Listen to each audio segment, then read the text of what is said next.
friends! Welcome back to my mini vlog! So for today's video nga po, ako ay nag-crave dito sa hotdog sandwich. Last Sunday kasi nagbigay yung aming kapitbahay, yung kapatid ko nito para sa merienda. And kanina habang nagme-merienda kami ng anak ko ng tinapay, naisip ko baka pwede namin maging dinner na lang itong hotdog sandwich. So kumbaga parang tig-dalawa kami ng aking husband. At subuhan ko na lang yung aking anak kasi naman niya mauubos yung isang buo niyan. Yun lamang po ang mga ingredients, yung hotdog bread, hotdog TJ with cheese, yan.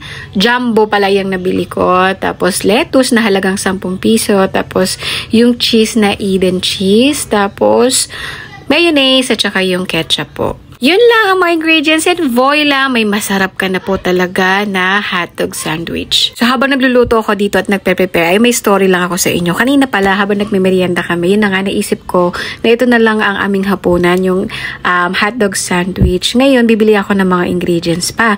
Pagliko ko doon sa kanto, papunta doon sa Pag-asa, nakita ko yung aming kabatchmate doon sa center kapag pina-injection na namin yung aming anak.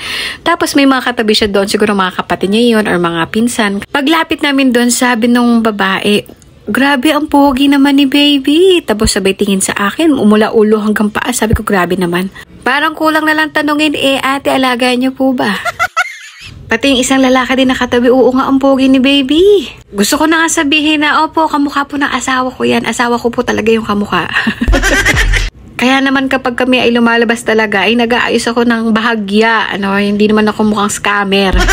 Yun lamang aking kwento. So ito na nga, patapos na yung aking niluluto. Ay grabe, takam na takam talaga ako nito. Thank you very much for watching po and I hope you share my videos din. Kain po tayo. Ingat po lagi.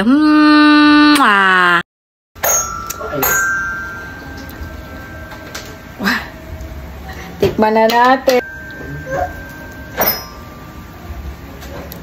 Ganda mo dyan, tita. Of course. Grabe ka naman, ate. Oo, totoo naman yan. Wala naman ako sinabi.